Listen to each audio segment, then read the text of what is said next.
en alfa hélice, también lo que está en rojo está en alfa hélice. En amarillo sería en hoja beta plegada. Bueno, entonces son tipos de estructuras.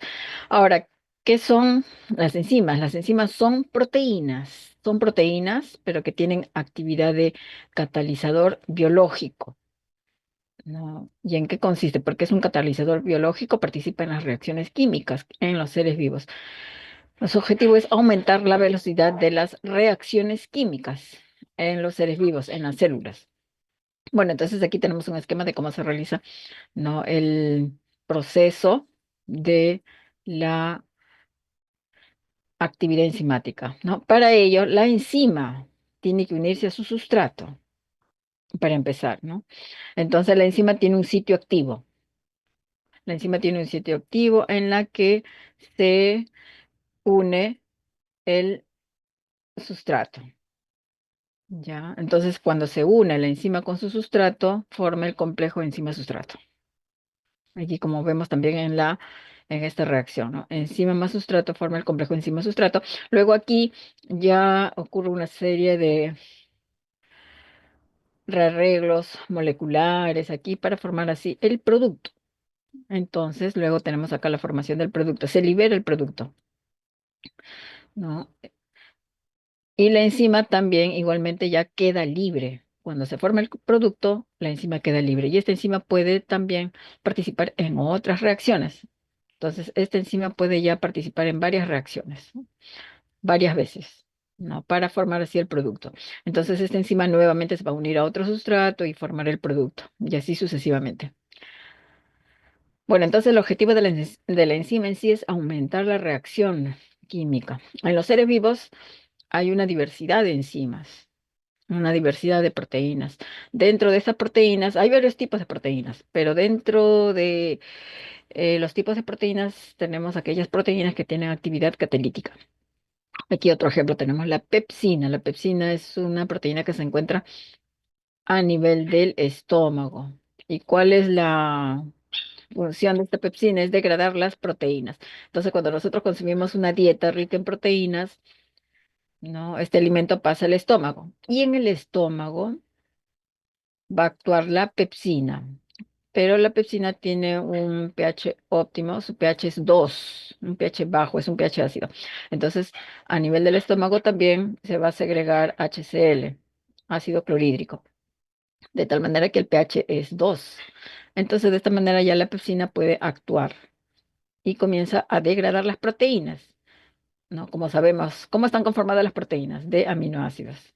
Bueno, entonces se va degradando hasta formar aquí aminoácidos. Bueno, entonces aquí tenemos un ejemplo, ¿no? De la acción de la enzima, en este caso una pepsina. Bueno, entonces vamos a ver un poco el ejemplo del mecanismo de acción de esta enzima. Les voy a compartir un video. En varios alimentos, alimentos de origen animal y alimentos de origen vegetal. Los alimentos de origen animal tienen proteínas de buena calidad, es decir, sus proteínas tienen aminoácidos que el cuerpo humano necesita. Y la cantidad también de esos aminoácidos que el cuerpo necesita es mayor. Pero enfoquémonos en que aprovechamos proteínas de los alimentos, ya sea de origen animal y vegetal. Las proteínas que están en estos alimentos tienen estructura tridimensional, la gran mayoría de ellas, están en estructura terciaria o cuaternaria, y con esa estructura pueden tener varias funciones, pueden ser enzimas, pueden ser receptores, pueden ser transportadores. Cuando, por ejemplo, a los alimentos los cocinamos, a esas proteínas las vamos a desnaturalizar y se pueden generar polipéptidos, estructuras lineales de aminoácidos. Cada uno de estos componentes es un aminoácido. Aminoácidos que están unidos mediante enlace peptídico. El enlace que une estos dos aminoácidos es enlace peptídico. Este con este, la unión aquí es un enlace peptídico. Y tenemos un polipéptido que tiene un extremo amino terminal o N-terminal y un extremo C-terminal. Por convención, el grupo amino está en el lado izquierdo, el grupo amino de un polipéptido, y el grupo carboxilo está en el extremo derecho. ¿Cuál es el objetivo de la digestión de proteínas? Que nosotros degrademos un polipéptido, rompamos los enlaces peptídicos para liberar aminoácidos. Rompemos este enlace peptídico, por ejemplo, liberamos aminoácido. Rompemos este enlace peptídico, liberamos aminoácido. Y así tenemos que la digestión va a promover que se liberen aminoácidos libres que el cuerpo humano va a aprovechar. Cada una de nuestras células va a usar esos aminoácidos para que se formen nuevas proteínas. Entonces, en la dieta podemos adquirir proteínas en estado nativo o en forma de polipéptido. Eso va a depender si hemos cocido o no el alimento. Por eso a la cocción se le llama una predigestión, porque lo que hace es que la temperatura desnaturaliza las proteínas. Entonces, en la boca no hay digestión de proteínas, es decir, no vamos a poder romper enlaces peptídicos. No va a ser posible eso.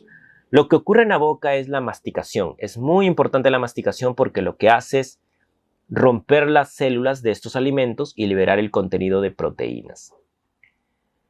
Entonces, en la boca no hay digestión, lo que ocurre es la liberación de las proteínas. Ahora, ese contenido va a pasar por el esófago, va a llegar al estómago. En el estómago hay dos células muy importantes, que son las células parietales y las células principales. Las células parietales liberan ácido clorhídrico, célula parietal o célula oxíntica. Ese ácido clorhídrico va a estimular o va a promover que el pexinógeno que fue liberado por la célula principal se convierta en pexina. Esta célula principal liberó pexinógeno y la célula parietal ácido clorhídrico. El pexinógeno se activa con la presencia de ácido clorhídrico y se convierte en pexina. Esa pexina es una enzima que rompe enlaces peptídicos. Podríamos llamarla como proteasa o peptidasa. Es una enzima proteolítica porque rompe enlaces peptídicos. Cuando la pexina se forma, ella misma puede promover que más pexinógeno se convierta en pexina.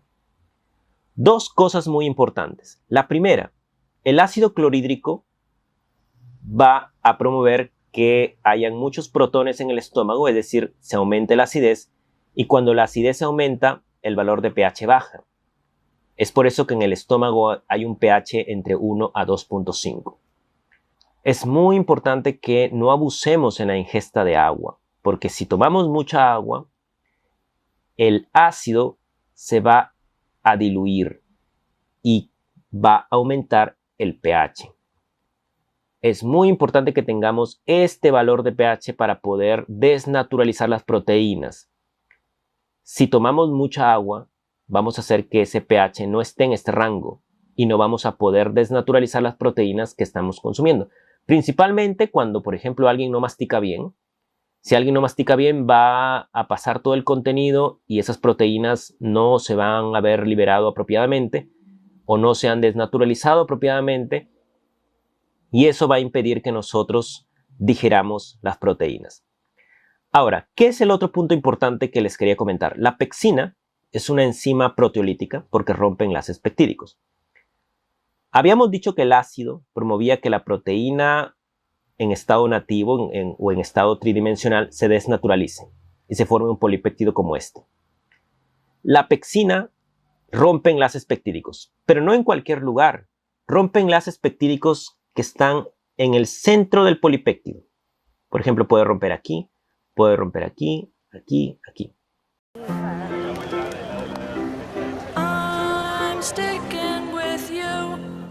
Le pregunté a un billonario cómo le hizo para ser exitoso y esto cambió mi negocio por completo. Número 1. El dinero sigue a la oferta más irresistible. 2. Crea cosas que puedan vender a millones sin esfuerzo adicional. 3. La gente no sabe lo que quiere hasta que se lo muestras de una manera irresistible. 4. Haz que tu contenido sea tan valioso que la venta parezca un favor. Y mira, probablemente tú y yo jamás nos volvamos a ver. Así que si quieres que te regale acceso a 3 clases en vivo donde te voy a revelar cómo construir un imperio digital desde cero, con lo que ya sabes hacer, es decir, con tu conocimiento, con tu experiencia o con tu metodología, quiero que des clic acá abajo y que te registres a estas clases gratuitas antes de que se llene el grupo. Te veo ahí.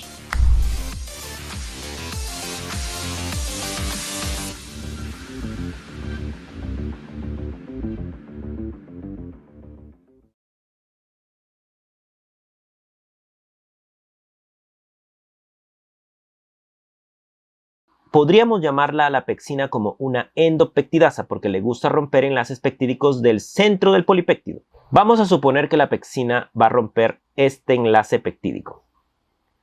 Rompe este enlace peptídico porque recuerda que es una endopeptidasa, le gusta romper enlaces peptídicos del centro de la proteína. Se va a generar un fragmento como estos, ¿cierto? ¿Te das cuenta? Los polipéptidos que pueden ser de proteínas grandes se están fragmentando gracias a la pectina en el estómago. Ahora este extremo carboxilo que está libre sería este, y ahora esto que se expone aquí sería el grupo amino. Y ahí tenemos de todo un polipéptido grande se ha fragmentado. Y así ocurre con muchas proteínas en la dieta, gracias a la pectina. Ahora, todo el contenido del estómago va a pasar al intestino delgado. En el intestino delgado hay células. Estas células son enterocitos. Esta célula es una célula S. Esta es una célula I. Esta célula I y célula S son células enteroendocrinas. Estos enterocitos son células epiteliales. Ahora, ¿qué ocurre? Llega el contenido del estómago, que es ácido, tiene los componentes ahí que hemos consumido, y ese ácido va a estimular a la célula S, a esta célula. Estimula a esa célula S para que se libere secretina. Llega el contenido ácido y estimula a la célula S, se libera secretina, y esa secretina que va a viajar por la sangre le dice al páncreas que libere bicarbonato. El bicarbonato lo que hace es alcalinizar o neutralizar ese ácido que venía del estómago. Y de esta manera se llega a un pH de 7 a 8 en el intestino delgado. También aquí la pectina que llegó del estómago no va a poder trabajar porque la pectina le gusta trabajar en un pH ácido. Y como ya está en un pH alcalino, se desactiva. ¿Y quién va a continuar el trabajo que hizo la pectina? Ahí veamos primero esto. El contenido que vino del estómago también va a estimular a otras células, que son las células I. Estas células I. Esta célula I libera CCK, o también conocida como colecistoquinina o pancreosimina. La CCK va a promover que la vesícula biliar libere su contenido y que el páncreas libere sus enzimas proteolíticas. La bilis no es tan importante en el contexto de proteínas. Enfoquémonos en el páncreas. El páncreas libera sus enzimas, pero no libera enzimas en forma activa, sino en forma de zimógenos. ¿Quiénes son esos zimógenos que el páncreas libera al intestino? Veamos. El páncreas libera estos zimógenos, el tripsinógeno, la procarboxipeptidasa A, la procarboxipeptidasa B, el quimotripsinógeno y la proelastasa. ¿Por qué se les llama zimógenos? Porque son enzimas que están en forma inactiva. ¿Y cómo se van a activar? ¿Quién empieza a activarse? Veamos primero. Habíamos dicho que el páncreas liberaba su contenido al intestino delgado. En el intestino delgado hay enterocitos. Esos enterocitos pueden tener en su membrana apical una enzima llamada enteropeptidasa. Esa enteropeptidasa puede activar al tripsinógeno para que se convierta a tripsina. Esta tripsina es una enzima proteolítica, rompe enlaces peptídicos, va a ayudar a la digestión de proteínas. Esta tripsina que está en su forma activa va a promover que más tripsinógeno se convierta a tripsina. No todo queda allí. Esa tripsina ahora ya está activa y va a activar al resto de sus compañeras, que son zimógenos. Las va a activar para que se convierten en las formas activas. Todas estas enzimas son enzimas proteolíticas. Les gusta romper enlaces peptídicos, pero no rompen enlaces peptídicos en cualquier lado, sino tienen una especificidad. Y vamos a ver cómo ocurre eso. Miren, aquí tenemos la pectina, quimotripsina, tripsina, elastasa. Estas enzimas son consideradas endopeptidasas porque les gusta romper enlaces peptídicos internos. Es decir, que les gusta romper enlaces peptídicos que están en la parte media del polipéptido. ¿Recuerda la pexina lo que hacía? Muy bien. Estas tres les gusta hacer lo mismo. Les gusta romper enlaces peptídicos del centro. Por ejemplo, la tripsina es una endopeptidasa. Supongamos que va a romper un enlace peptídico del centro. Y vamos a tener algo así.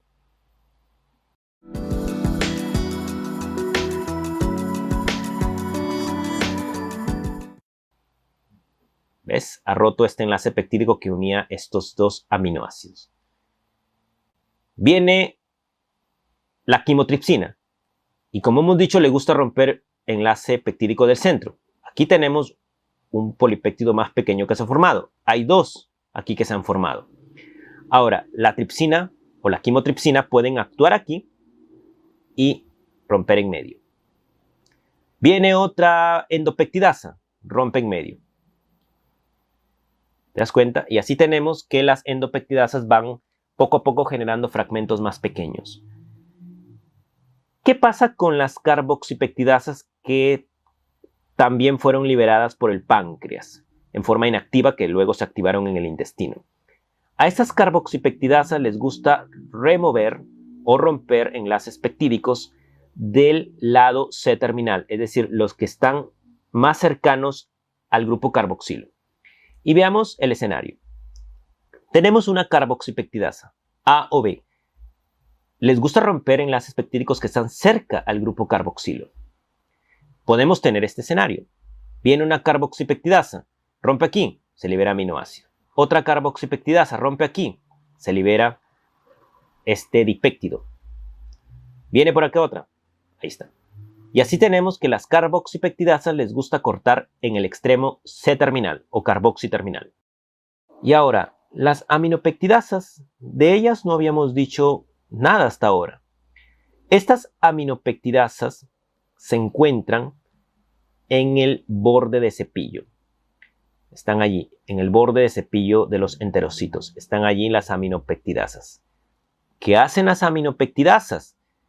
Ellas rompen enlaces peptídicos que están cerca al grupo amino.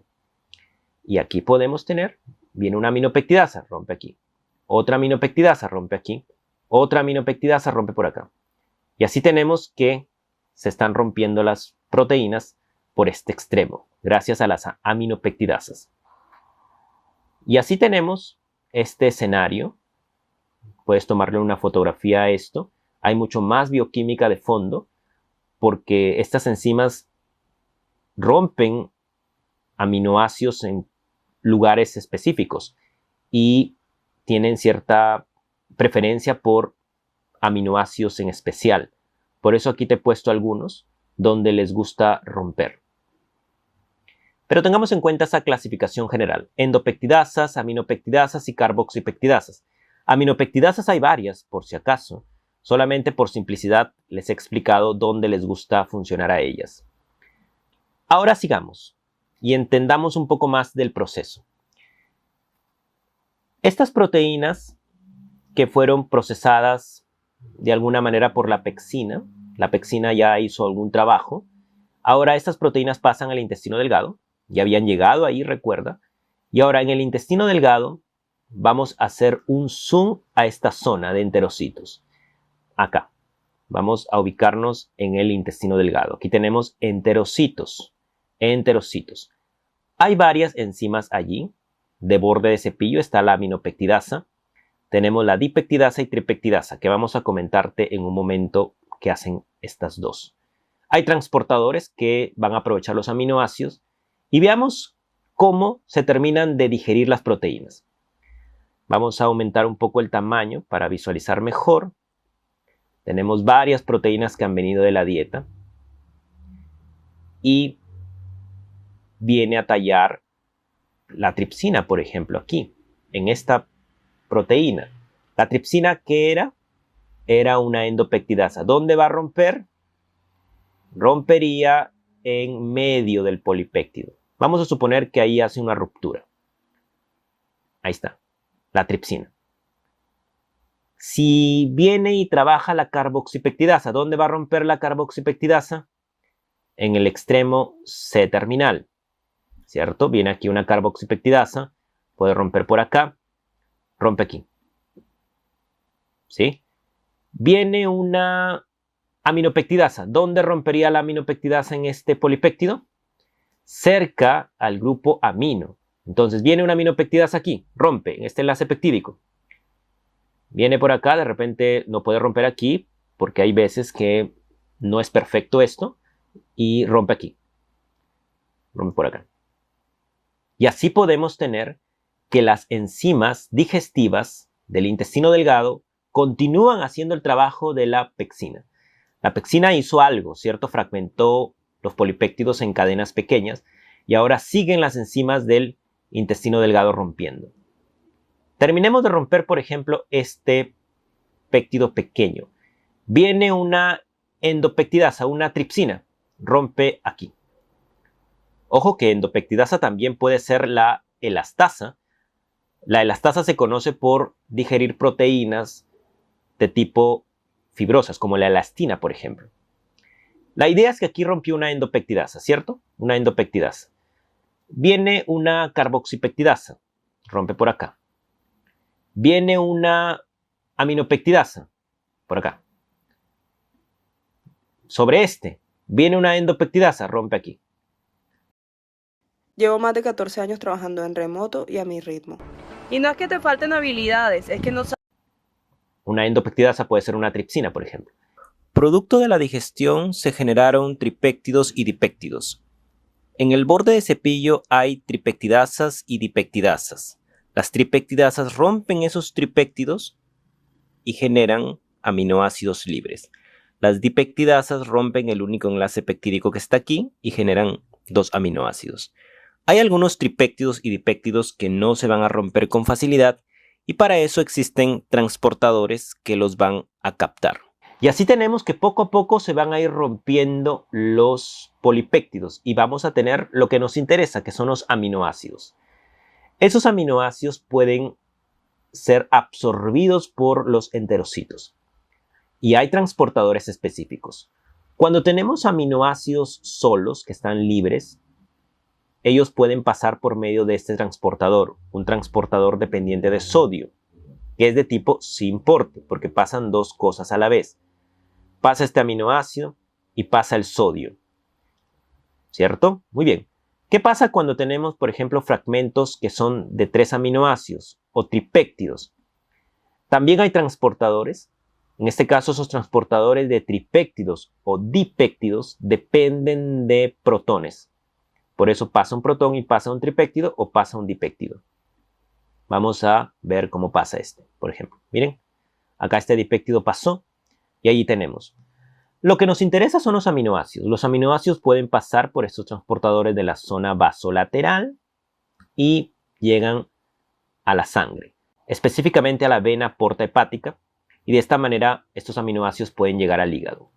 Podemos seguir. Viene otro aminoácido, se transporta, viene aquí, se ubica, pasa junto al sodio, ingresa, viene por acá otro aminoácido, pasa junto al sodio, ingresa. Luego pasa por la zona vasolateral y llega a la sangre. ¿Qué pasa con los tripéptidos y dipéptidos? ¿Pueden pasar ellos completamente a la sangre? Sí, es posible, pero dentro de las células de los enterocitos hay peptidasas, conocidas como peptidasas intracelulares, que pueden romper enlaces peptídicos de estos péptidos o tripéptidos. Por ejemplo, una peptidasa intracelular. Ahí está. ¿Y qué pasa con esos aminoácidos libres? Ahora pueden pasar hacia la sangre. En el caso de este dipéptido, viene una peptidasa intracelular, rompe y ya tenemos aminoácidos libres. Hemos visto aquí que pasan los aminoácidos de las proteínas hacia la sangre, pero pueden haber casos en donde, por ejemplo, tenemos acá un polipéptido. Una carboxipeptidasa rompe cerca al grupo carboxilo, pero no puede romper este, pero sí este. O de repente no puede romper este, no puede romper este, no puede romper este y este tampoco. Ahí está. Se generó una cadena pequeña. Esto se conoce como un péptido que es resistente, que no se digiere fácilmente. No hay problema porque para estos péptidos pequeños pueden pasar por vía transcelular, es decir, pasar la membrana del enterocito y llegar adentro del enterocito, o también pueden pasar por la vía paracelular, es decir, por los costaditos. Es como si pasaran así, por los costaditos del enterocito, y pueden llegar finalmente a la sangre. Esto es muy importante porque algunos péptidos, por ejemplo, en la leche pueden estar estos péptidos que se generan producto de la digestión y pueden pasar a la sangre y pueden tener funciones muy importantes porque ellos pueden estimular a muchas células. Por eso se le llama péptidos bioactivos. Pero también puede haber un problema. Hay algunas proteínas de la dieta que cuando se digieren generan estos péptidos que pueden provocar alergias, porque el sistema inmune puede reconocer secuencias de este tipo y puede volverse alterado, se puede alterar producto de la presencia de estos péptidos. Tiene sus pros y sus contras, pero eso ya discutiremos más adelante cuando hablemos un poco de alergias de los alimentos. Bueno, eso ha sido todo. Cualquier pregunta, por favor, déjala en los comentarios y será hasta otra oportunidad.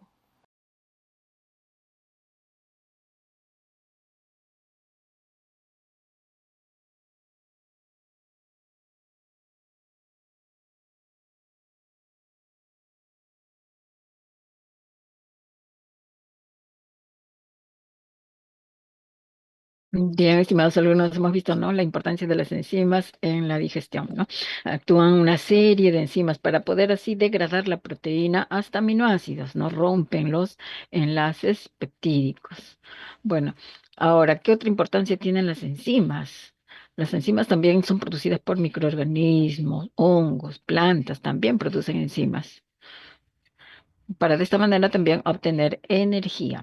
Bueno, entonces, ¿pero qué aplicaciones más tendrán estas enzimas, ¿no? En la parte ambiental, por ejemplo, estas enzimas pueden degradar una serie de, pueden actuar, ¿no?, en reacciones químicas para degradar así los contaminantes. Y estas enzimas pueden ser producidas por bacterias, hongos, ¿no? En este caso tenemos un ejemplo. Se identificó, por ejemplo, una bacteria que puede degradar el PET. El PET, ya saben que es el PET, es el material con la que está, con la que se producen las botellas de plástico, ¿no?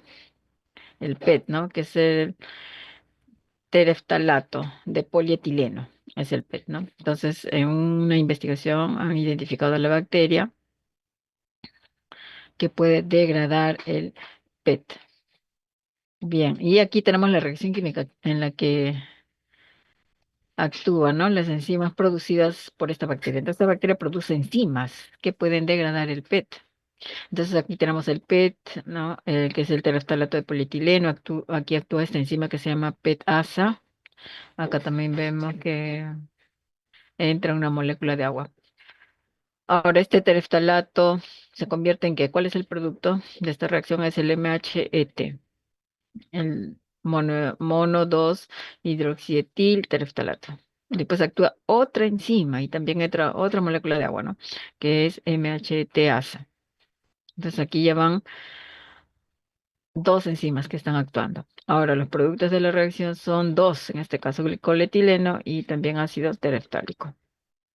Bueno, entonces esto es lo que se ha identificado con respecto a esta bacteria. Es decir, esta bacteria produce estas enzimas PET-ASA y el MHTasa para poder así degradar el PET, ¿no? Ya que actualmente es una problemática también, ¿no?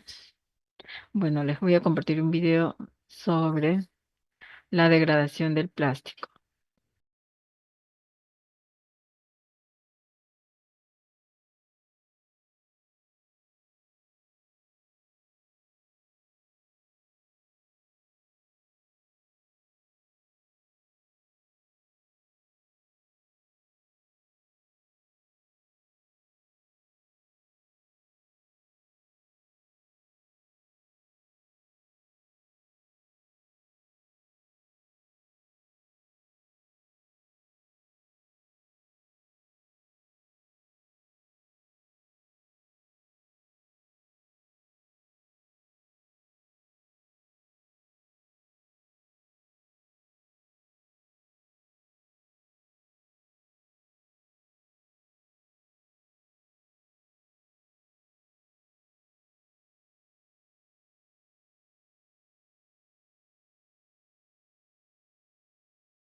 aprendizaje de idiomas por patrocinar este episodio. Si desea aumentar sus habilidades lingüísticas, los espectadores de Microcosmos obtienen hasta un 60% de descuento con una garantía de devolución de dinero de 20 días cuando utiliza nuestro enlace. Nuestro mundo actual, el que hemos construido, se siente como si funcionara con plástico. Es una pieza principal de nuestras bolsas, botellas, ropa, juguetes, y la lista sigue y sigue. El plástico se ha vuelto tan frecuente que es, para todos los efectos, imposible evitarlo. Incluso en el microcosmos, el plástico es inevitable. Persiste en hilos largos y quietos que podrían haber venido de cualquier cosa. Tal vez se desprendió de una prenda de vestir o se desprendió de una pieza de automóvil. Sea lo que sea que alguna vez fue, este fragmento de microplástico es una de las muchas piezas que convierten el microcosmos en un cementerio para nuestros desechos. Pero los microbios son astutos, son capaces de dar vida a los ingredientes más insólitos, incluido el plástico. Entonces, ¿cómo se ve eso, para ellos y también para nosotros? Bueno, primero seamos humanos al respecto y concentrémonos un poco en nosotros mismos, y particularmente en nuestro amor por los plásticos. Actualmente fabricamos alrededor de 400 millones de toneladas de plástico al año, ¿pero por qué? Bueno, los plásticos cubren una amplia gama de materiales. A nivel químico, están hechos de estructuras que se repiten una y otra vez, y crean un patrón que se convierte en un material moldeable bajo las temperaturas y presiones adecuadas. Y la naturaleza está llena de materiales como este que acabarían impulsando nuestra afición por los plásticos, entre ellos el caucho natural y la celulosa vegetal, incluso la madera es un polímero químico. Pero la naturaleza establece algunas restricciones sobre cuánto podemos tomar y precisamente lo que está disponible. Y a principios del siglo XX, los avances de la química y las demandas de la guerra significaron que el plástico sintético estaba preparado para tomar el mando, primero como parte de vehículos militares y paracaídas y otras necesidades en tiempos de guerra, y luego en bienes de consumo como Tupperware. Eran más baratos y ligeros que el vidrio y el metal, y muy versátiles. Pero si bien hemos vivido con los beneficios de estos plásticos sintéticos durante más de un siglo, también vivimos con sus daños. Los plásticos no solo nos rodean en los objetos que fabricamos, sino que duran en estas formas invisibles, de menos de 5 milímetros de longitud. Algunos pueden desprenderse de nuestra ropa cuando la lavamos, otros pueden ser parte de nuestros cosméticos. Pueden elevarse en el aire y volver a bajar con la lluvia, o pueden viajar a través de nuestras vías fluviales y terminar en estanques y océanos. James, nuestro maestro en microscopios, encontró la mayoría de las muestras que estamos viendo hoy flotando en su red de plancton mientras recolectaba muestras de microbios. Y por sí solos, estos pequeños fragmentos de plástico parecen tan intrascendentes. Pero en un mundo como el nuestro, donde todo está conectado, nada es intrascendente. Los animales se comen los microplásticos, se descomponen en sustancias químicas que pueden ser tóxicas y se filtran al medio ambiente. Pero las consecuencias no se detienen ahí. Los animales son devorados por otros animales, que también son devorados, y así sucesivamente. Y con cada paso hacia arriba y alrededor de la red alimentaria, se acumulan microplásticos y sus toxinas. Los científicos todavía están trabajando para comprender cómo los microplásticos afectan nuestros ecosistemas y nuestros cuerpos. Pero uno de los desafíos con los microplásticos es cuán duraderos son. Esas largas cadenas de átomos, una vez ensambladas, tienden a permanecer así. Una forma de frenar la cantidad de microplásticos que terminan en nuestro mundo y en nosotros es dejar de fabricar tanto plástico nuevo y, en cambio, reciclar lo que ya hemos hecho. Desafortunadamente, solo una pequeña fracción de la enorme cantidad de plástico que producimos cada año se recicla. Algunos de los desafíos están en nuestra infraestructura, como descubrir cómo clasificar diferentes tipos de plásticos para que puedan reciclarse adecuadamente sin mezclarlos entre sí. Parte de esto es tecnológico, es decir, encontrar formas de descomponer los plásticos más desafiantes o desarrollando herramientas para garantizar que el plástico reciclado sea tan bueno como el original.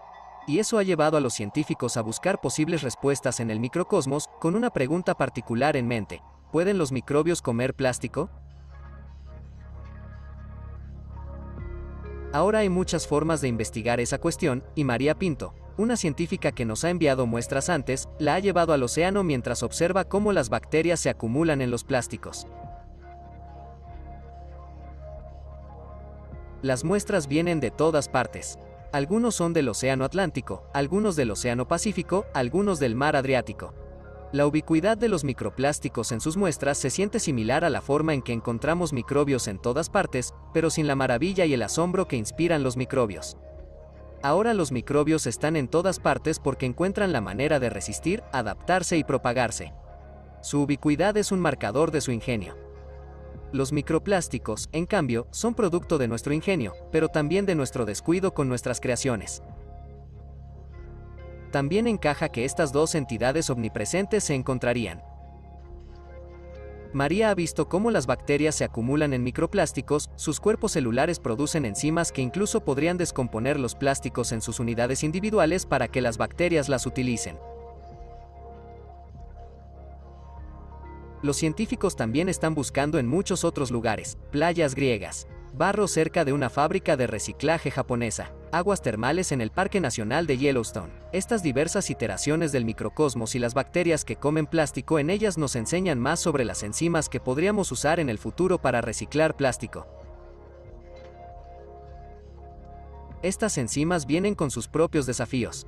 Algunos funcionan en un rango de temperatura estrecho, otros son un poco lentos, pero cuanto más aprenden los científicos sobre cómo funcionan estas enzimas, más pueden mejorarlas, a veces incluso combinando diferentes enzimas para hacer una gran enzima superdigestiva de plástico. Toda esta es una investigación necesaria, urgente en el contexto de todas las demás formas en que nuestro planeta se ha visto afectado por el comportamiento humano. Todavía estamos comenzando a comprender qué tan extendida está esta evolución en torno a los plásticos y cómo los organismos han logrado desarrollar mecanismos en torno a materiales aparentemente antinaturales con los que hemos abrumado a la naturaleza. En 2020, conocíamos alrededor de 90 microbios capaces de digerir plástico, aunque los científicos aún están tratando de comprender si todos esos microbios consumen las partes que queremos que consuman. Y más investigaciones en busca de signos de enzimas digestivas de plástico encontraron una correlación entre la abundancia de esas enzimas y el alcance de la contaminación plástica en un área determinada. Quizás si entendemos más acerca de cómo los microbios se están adaptando a esta contaminación, entenderemos mejor cómo podemos usarlos. Pero, ¿qué significa confiar en nuestras criaturas más antiguas y pequeñas para solucionar nuestros problemas más grandes y nuevos? Una bacteria puede devorar el plástico, pero ¿qué viene después? Cuando piensas en la escala de lo que las bacterias han hecho en el pasado, parece posible que nos arreglen las cosas. Han remodelado atmósferas y construido ecosistemas. ¿Qué es un poco de plástico para ellos? Pero las bacterias no pueden hacer funcionar nuestros negocios. Tampoco pueden comandar nuestra infraestructura o frenar nuestras demandas. Las bacterias no van a ser nuestras salvadoras, son simplemente nuestras vecinas, junto con todo lo demás en la Tierra. Entonces, para hacer el mejor uso de ellos, se requiere algo más que comprender cómo funcionan. Requiere entendernos a nosotros mismos y cómo trabajamos. Cualquier otra cosa, y puede que no importe lo que encontremos.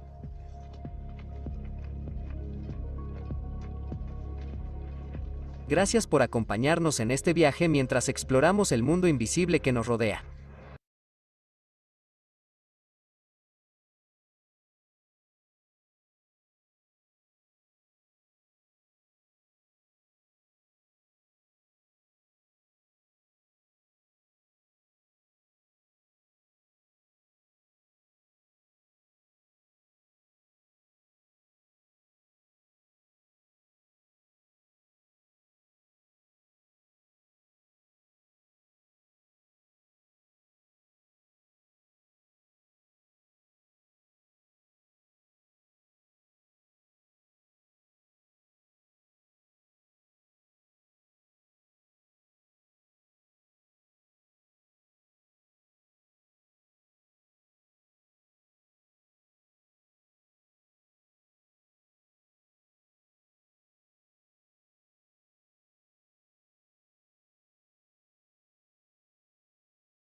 Bueno, continuando con la importancia de las enzimas en la degradación del plástico. Bueno, ahora vamos a ver un video que muestra la importancia de esta bacteria que se llama Ideonella sacayensis. Degradación de residuos plásticos mediante el uso de Idionella sacaiensis. Degradación de residuos plásticos mediante el uso de Idionella sacaiensis. Trabajo realizado por Sosena Moncayo, Fernando Ortega, John Quinde y Marcela Solís, estudiantes de la carrera de Biotecnología en la Universidad Politécnica Salesiana. El tereftalato de polietileno es un polímero plástico muy utilizado en el sector industrial. Los envases PET están normalmente asociados a los envases para bebidas por sus propiedades físicas y por la gran diversidad de envases que con él pueden fabricarse.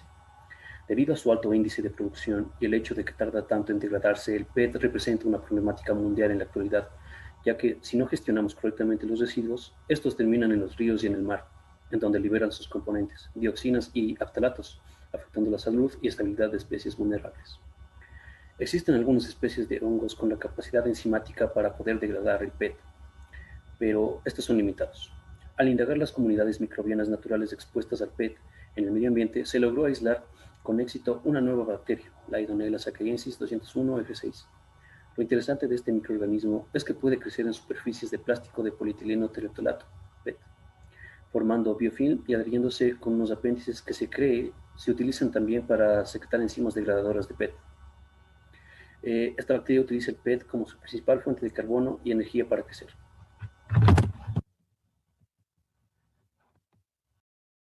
Bueno, aquí tenemos los materiales y métodos para el cultivo de la bacteria. En la obtención de la Idionella, la cepa se obtiene comprándola mediante una entidad que disponga de los recursos biológicos. Como sabemos, esta es una bacteria gram negativa móvil que forma colonias circulares y fue aislada por un consorcio microbiano en Sakai, Japón, que es una empresa degradadora de PET conocida como BCRC Strain Collection Bioresource. Para la preparación del medio de cultivo se utiliza el YSB, que es extracto de levadura, carbonato de sodio y vitaminas, enriquecida con el complejo de vitamina B para microorganismos aeróbicos exigentes y especiales, como es el caso de Idionella sacaiensis. También este medio contiene otras sustancias como tiamina, riboflavina, niacina y biotina.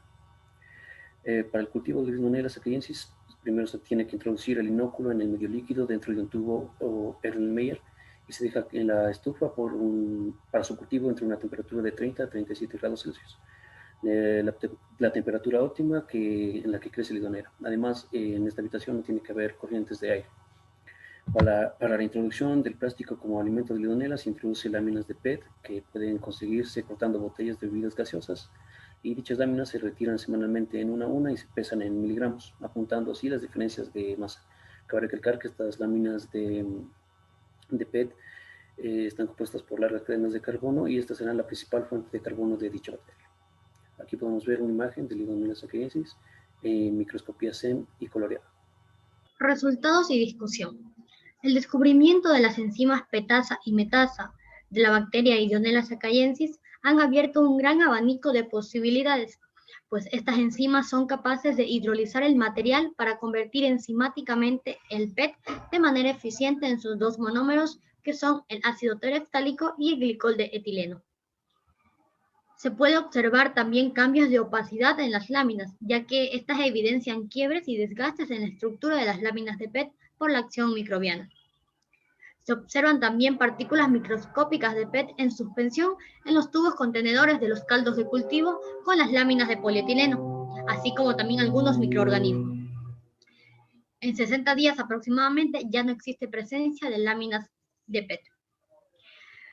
Aquí podemos observar en la imagen de la parte superior láminas de PET degradadas por la acción microbiana.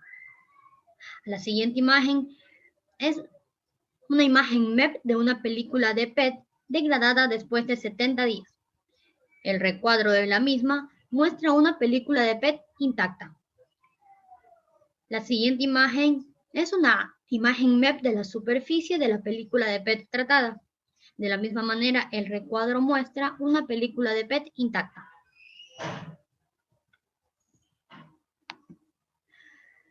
Conclusiones. La presente investigación demuestra que la biodegradación del polímero plástico tereftalato de polietileno, o también conocido solamente como PET, a través del uso de la bacteria denominada Ideonella sakaiensis.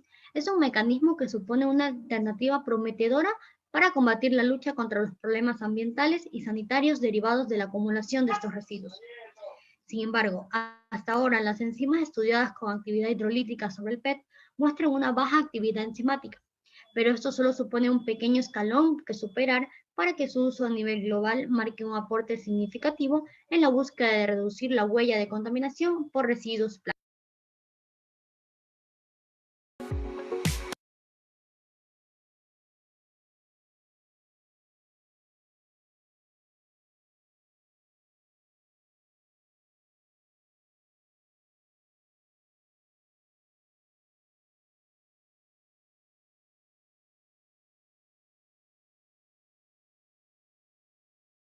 Bien, estimados alumnos, entonces a través del video hemos visto la importancia, ¿no?, de las enzimas que son producidas por la bacteria Ideonella sakaiensis para la degradación de los plásticos. Bueno, y aquí tenemos otro ejemplo de la acción enzimática. En este caso tenemos la catalasa. Aquí tenemos estructura tridimensional. La catalasa lo que hace es actúa sobre el agua oxigenada para producir agua y oxígeno. Bueno, entonces esto, bueno, lo vamos a comprobar en el laboratorio. Ya, bueno, esa sería la próxima semana y para ello, bueno, tienen que traer unas muestras de papa, ¿no? Papa cocida y papa cruda.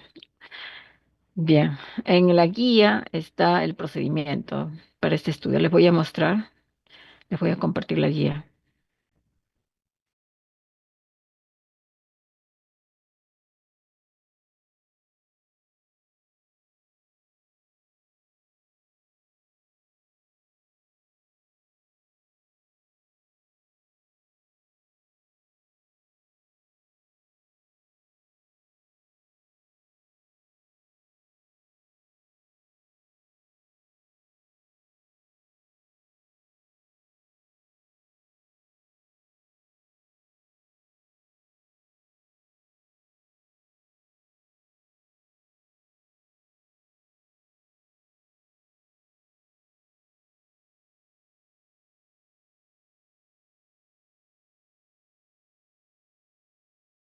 Bueno, entonces aquí podemos ver la guía sobre la evaluación de la actividad enzimática in vitro. Aquí está el fundamento teórico, los materiales y equipos que se van a requerir. Ya. Bueno, entonces esto vamos a ver la acción en este caso de la amilasa que es una enzima, por ejemplo, que se encuentra en la saliva. En la saliva también tenemos amilasa, ¿no? Y ya sabemos sobre qué actúa la amilasa, sobre el almidón, por ejemplo, ¿no? Degrada el almidón. Bueno, entonces se va a hacer esos experimentos. Ya, bueno, entonces aquí están los materiales, tubos de ensayo, mortero, frascos, gotero, pipeta, agitador. Dentro de los reactivos, reactivos de Biure, Lugol, agua oxigenada, reactivo de Filling y Benedict, material biológico. Bueno, para esta práctica sí tienen que traer varios tipos de muestras. Hígado, papa, tienen que traer una pequeña cantidad, ¿no? De hígado, papa, jamón, bueno, la saliva ya sea en el momento. Almidón, bueno, el almidón ya está, bueno, se tiene en el laboratorio, ¿no? Y semillas de papaya. Ya, esos son los materiales. Procedimiento, por ejemplo, para acción de la enzima amilasa. Acá tenemos los pasos que se tiene que seguir. Ya, acción de las enzimas peroxidasas. Vamos a ver varios tipos de enzimas, ¿no? Amilasa, peroxidasa, peptidasa, ya. Y acá también tienen el cuestionario. Entonces, bueno, tiene que presentar esos resultados posteriormente. Entonces, para ver la acción de la enzima amilasa, ¿no? Paso uno, colocar en un tubo de ensayo 4 o 5 mililitros de solución de almidón al 1%. Se agrega 2 gotas de Lugol, agitar y observar el tubo si hubo algún cambio. Bueno, en este caso, como hay presencia de almidón, como hemos visto anteriormente en otras prácticas, el almidón va a tomar una coloración azulada, ¿no? Azul oscuro. Ahora, en otro tubo de ensayo se coloca 4 o 5 mililitros de la solución de almidón al 1% y adiciona aproximadamente 5 mililitros de saliva. Ahí vamos a ver ya el efecto, ¿no? En un tubo se coloca almidón solo y en el otro tubo almidón más saliva. Entonces, agitar y dejar reposar durante 25 minutos aproximadamente. Para acelerar la reacción, este tubo debe estar en baño María 37 grados centígrados. Después hay que agitar y observar. ¿Qué será que se observa? Es lo que tenemos que ver, porque en la saliva se encuentra la enzima, que es la milasa. Entonces, la milasa va a degradar el almidón. Por lo tanto, si el almidón se degrada, por lo tanto, ya no va a tomar la coloración azulada. Bueno, eso es lo que se tiene que ver en el laboratorio. En el tercer paso, en un segundo tubo después del baño María, realizar la prueba de feeling. ¿Cuál fue el resultado de la prueba de feeling? Es lo que se tiene que ver, ¿no? En el segundo tubo de ensayo, en la que había amilasa y saliva, luego se tiene que hacer la prueba de feeling, tal como hemos hecho anteriormente en la práctica de carbohidratos. Bueno, entonces eso es lo que tenemos que hacer. Ahora tenemos en la fase B acción de enzimas proteicas. En un mortero colocar aproximadamente 10 gramos de jamón con un poco de agua, moler el jabón y decantar el líquido. En este caso, tratar de que el jamón no tenga mucha grasa, ¿no? Porque aquí lo que queremos ver es la proteína. Ya, entonces cuando traigan su muestra, que sea un jamón que tenga mínima cantidad de grasa, pues, ¿no? Bueno, ahora en otro mortero también tenemos que colocar 30 50 semillas de papaya con un poco de agua, moler y decantar el líquido. También tienen que conseguirse semillas de papaya. 30 a 50 semillas. Cada grupo tiene que traer, ¿no? Todas estas muestras. Tienen que traer papa, jamón, semillas de papaya. Ya, bueno. Entonces, en otro mortero se coloca 30, 40. Bueno, en un mortero van a poner jamón, en otro mortero van a colocar semillas de papaya, ¿no? Colocar en un tubo de ensayo 5 mililitros de líquido decantado del jamón. Inmediatamente agrega 4 gotas de reactivo de Biuret. Claro, el Biuret, recuerdan cuando hicimos para la detección de proteínas, ¿no? Cuando detecta proteínas, ¿qué color se convierte? ¿Qué color? Morado, recuerdan. Porque el Biuret es celeste, ¿no? Y con la presencia de la proteína se torna morado. Entonces se supone si el jamón tiene proteínas, ¿no? Entonces observaremos ese cambio de color. Si aparece una coloración liliácea, indicará la presencia de proteínas en el jamón, ¿no? Dependiendo también, porque si el jamón tiene mucha grasa, no vamos a poder observar bien esta coloración morada, ¿no? Ahora dice tubo número 2.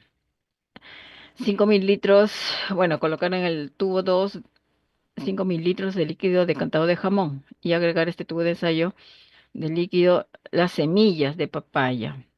O sea, en uno sería solamente líquido del jamón, el líquido decantado del jamón, y en el otro líquido decantado del jamón más eh, el líquido decantado de las semillas de la papaya, ¿no? Porque en las semillas de la papaya hay unas enzimas y estas enzimas lo que hacen es actúa sobre las proteínas, ¿no? Agitar y dejar reposar durante 25 a 30 minutos. Para acelerar la reacción lo puede colocar en baño María a 37 grados centígrados. Después ya se agrega 2 mililitros del reactivo de Biuret. Entonces ahí también vamos a ver si hay la presencia o no de la proteína. ¿Continuará la proteína o no? Es lo que tenemos que ver en el laboratorio. Bueno, entonces aquí lo que detectamos es la presencia de la enzima, ¿no? Bueno, en este caso sería, claro, las enzimas están presentes, ¿no? En este caso en las semillas de la papaya. Luego vamos a ver la acción de la enzima peroxidasa, colocar en un tubo de ensayo hígado cocido y molido, aproximadamente 4 gramos y agregar 2 mililitros de agua oxigenada. Entonces van a tener que traer hígado cocido, y agregar 2 mililitros de agua oxigenada. Y también van a traer hígado crudo, un hígado cocido y un hígado crudo. O sea, cada grupo tiene que traer todas estas muestras. Y simplemente hacer la comparación, ¿no? Se le tiene que agregar el agua oxigenada y vamos a ver si hay reacción, ¿no? Tanto en el hígado cocido y en el hígado crudo, ¿no? Eso es lo que se va a hacer. Bueno, y luego se tiene que comparar los dos tubos de ensayo. Un tercer paso, en los dos tubos, después de agitar en forma separada, se va a introducir un pedazo de raíz seca incandescente. Puede ser un palito de fósforo. Entonces se prende un palito de fósforo y observar lo que sucede. Es decir, en la boca del tubo de ensayo vamos a prender un palito de fósforo y ver qué sucede, ¿no? Vamos a ver si la llama del fuego que pasa aumenta o disminuye. Ya. Ahora, Después, ese es con el hígado cocido, ¿no? Hígado cocido, hígado crudo, hígado cocido. Ahora, lo mismo, el mismo experimento, pero utilizando papa. Entonces van a utilizar un pedazo de papa pequeña nomás, ¿no? Papa cruda y papa cocida. O sea, van a traer hígado crudo, hígado cocido, papa cocida y papa cruda. Y tienen que ser todas estas muestras. En los dos tubos de ensayo uno coloca un poco de papa cocida y en el otro un poco de papa cruda, ¿no? Y ahí también lo mismo, vamos a ver esa reacción con el agua oxigenada, ¿no? En ambos. Se agrega oxigenada en ambos tubos, tanto en papa cocida y en papa cruda, ¿no? Y ver lo que sucede. Luego tienen que llenar estos datos. Observación de la acción de la milasa, tienen que poner ahí claro las figuras, la reacción que ocurre, la tabla de resultados, observación de la acción de peroxidasa, tabla de resultados, observación de la acción de la peptidasa. Y acá tienen que resolver su cuestionario. Bien. Bueno, ahora les voy a mostrar un video, ¿no? Con respecto del experimento, ¿no? Ingeniero, una pregunta. Sí, claro. ¿El hígado tiene que ser hígado de pollo o qué tipo de hígado? No, puede ser cualquier hígado, sí. De preferencia hígado de pollo, porque, bueno, la cantidad, bueno, un hígado de pollo en realidad puede ser la mitad, ¿no? Por ejemplo, tiene un hígado de pollo entero, la mitad puede ser cocido y la mitad crudo. O sea, un solo hígado puede dar para dos muestras, pues, ¿no? Para que no ¿Y el compren jamón dos cuánto hígados. sería de jamón? Ah, ya, jamón también puede ser un pedazo, pues, ¿no? Entero, nada más, suficiente. O sea, tendría que ser dos pedazos, ¿no? O no, un pedazo puede ser y otro de las semillas de papaya también tienen que ya ir juntando, ¿no? Pueden comprar una papaya. Yo creo que una papaya da para 50 semillas. Ya, entonces tienen que realmente traer varias muestras, de acuerdo a la guía, no se olviden. Bueno, entonces sería para el siguiente miércoles. Ya, van a traer entonces, de acuerdo a esta guía, qué es lo que cada grupo, ¿no? Por ejemplo, bueno, en el caso de la acción de la milasa, solamente saliva, ¿no? Eso no, ese es en el momento. Luego, acá, para la parte de acción de enzimas proteicas, acá tenemos que ver el jamón, que es proteína que debe ser una, acá dice 10 gramos, ¿no? O sea, puede ser una nomás, ¿no? Un pedazo de jamón. Entonces pueden comprar de repente 100 gramos de jamón y alcanza para todos los grupos, ¿no? Puede ser también. Después ya ustedes también vayan viendo, comprar una papaya cada grupo y separar todas las semillas, ¿no? Entonces a la hora de separar las semillas, de preferencia ya traigan las semillas lavadas también ya, lavadas, ya, ya. Entonces miren todo lo que tiene que traer: jamón, papaya, después tiene que traer hígado, un pedazo de un hígado entero del pollo, por ejemplo, lo dividen en dos, y uno crudo y otro cocido, nada más, ese tamaño nomás. Y en caso de la papa también, la papa tiene que ser un pedazo pequeño también, así como del hígado, algo así pequeño, crudo y cocido. Bueno, entonces anoten bien los materiales que tienen que traer. Bueno, ahora les voy a pasar unos experimentos, no, unos videitos sobre la parte experimental.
En esta oportunidad vamos a revisar la actividad enzimática de la catalasa, que es una enzima ¿qué vamos a encontrar en el hígado de pollo?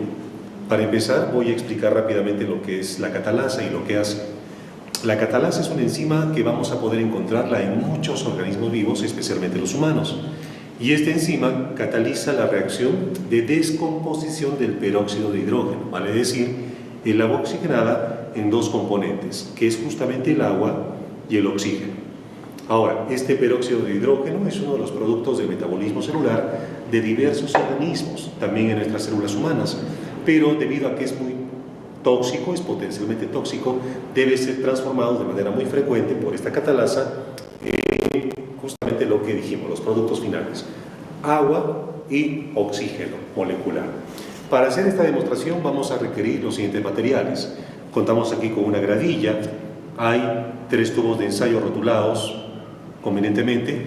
En el tubo número 1 vamos a encontrar justamente el agua oxigenada, el peróxido de hidrógeno. Vamos a tener en el tubo número 2 alcohol al 96%, alcohol etílico al 96%, y en el tubo 3 vamos a contar con 2 mililitros de ácido clorhídrico. También vamos a contar en esta oportunidad con un vaso de precipitados donde hemos contenido 25 mililitros también de peróxido de hidrógeno. Contamos también con 3 fracciones de hígado de pollo fresco, una varilla de vidrio, fósforos para hacer la combustión del oxígeno y finalmente una pinza de disección. Muy bien, vamos entonces a proceder a los 3 pasos básicos de los cuales consta esta práctica de laboratorio. En primer lugar, vamos a introducir en el tubo 1, que recordemos contiene peróxido de hidrógeno, vamos a introducir el fragmento de hígado que, como ya sabemos teóricamente, tiene la catalasa, esta enzima que se va a encargar de la descomposición. Muy bien. Colocamos entonces el fragmento de pollo, nos apoyamos, nos ayudamos con la varilla de vidrio y vamos a estar muy atentos a ver la reacción que vamos a observar. Agitamos un poco para acelerar la reacción y luego procedemos a observar. ¿Sí? En este momento la catalasa del hígado de pollo está descomponiendo el peróxido en agua que va a quedar retenida allí en el sobrenadante, y vean que las burbujas que están ascendiendo teóricamente son burbujas de oxígeno. Para comprobar que es oxígeno vamos a someterlas a combustión. Vamos a encender un cerillo, un fósforo y vamos a observar claramente el proceso de combustión. Muy bien. Enciende el fósforo entonces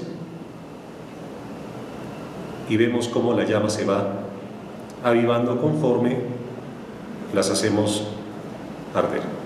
Una vez más, estamos comprobando entonces en este momento la acción de la catalasa. Muy bien, pero la pregunta es ahora, ¿qué pasa si es que la catalasa sufre algún tipo de alteración? Para ello vamos a valernos del tubo 2, que como recordemos contiene alcohol al 96%. Entonces, ¿qué vamos a hacer a continuación? Vamos a introducir el segundo fragmento de hígado de pollo dentro del tubo 2. Vamos a esperar unos 2 minutos a que el hígado reaccione primero con el alcohol.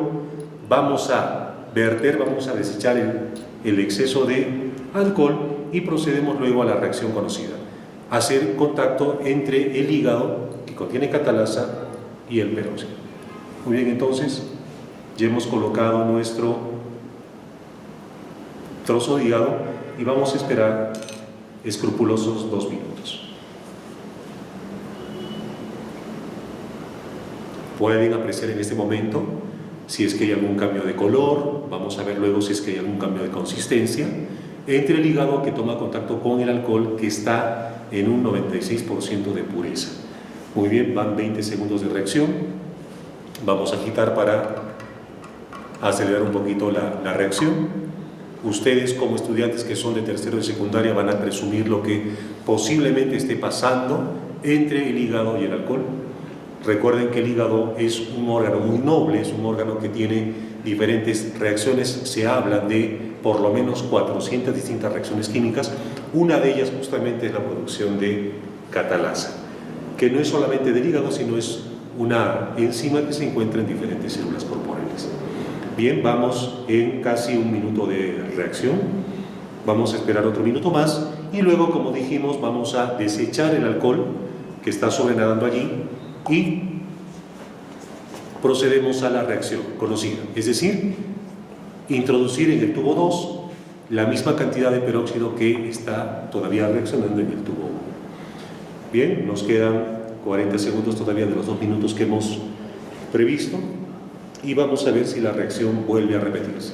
Ustedes tienen como trabajo, primero, ver si la reacción se repite y, si es así, verificar si es en la misma intensidad o no, como ocurrió en el tubo 1. Bien, nos quedan 25 segundos, 20 segundos de reacción. Vayan anotando las observaciones, vean el color si es que ya cambió luego de 2 minutos. Faltan 10 segundos.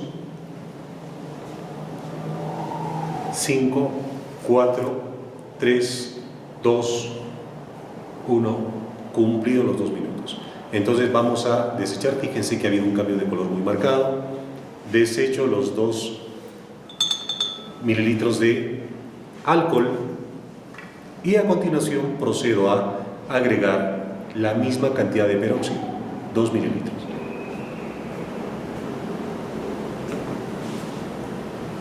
Muy bien, pueden darse cuenta de la reacción. Muy bien, yo no la voy a explicar, ustedes dense cuenta que también hay un burbujeo. Vamos a verificar si precisamente es oxígeno también.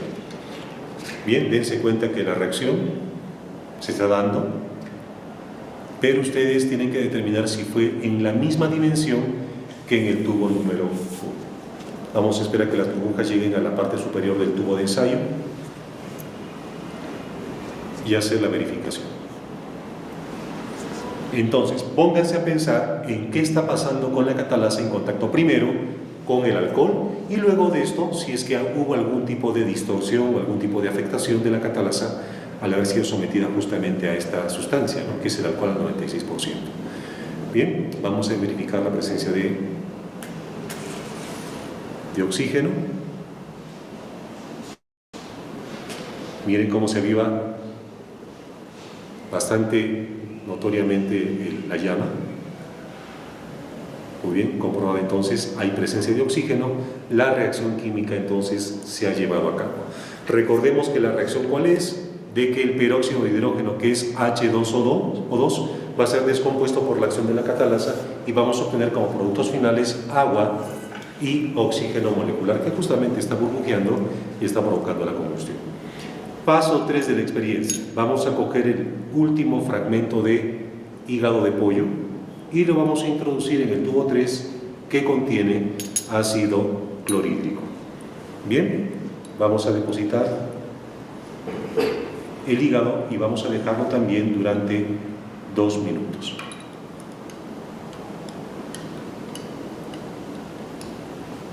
Muy bien, ahí está el hígado de pollo, lo sumergimos completamente en el tubo 3 y echamos a correr el cronómetro y esperar también los 2 minutos que también transcurrieron con el alcohol.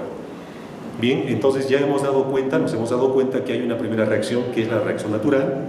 Ha habido una segunda reacción, fíjense que es en presencia de alcohol previamente, y ahora vamos a ver cómo afecta el ácido clorhídrico, también llamado cloruro de hidrógeno o ácido muriático, la naturaleza bioquímica del fragmento de pollo, de hígado de pollo.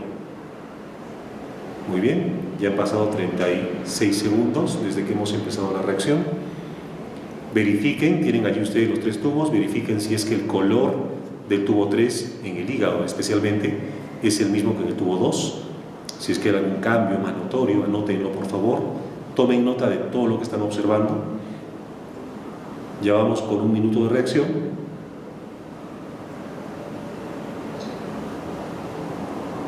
Vamos a agitar para apurar un poquito la reacción. Pueden darse cuenta que hay un cambio de coloración bastante notorio, mucho más inclusive creo yo que en el tubo 2. Vamos con 1 minuto 20 de reacción.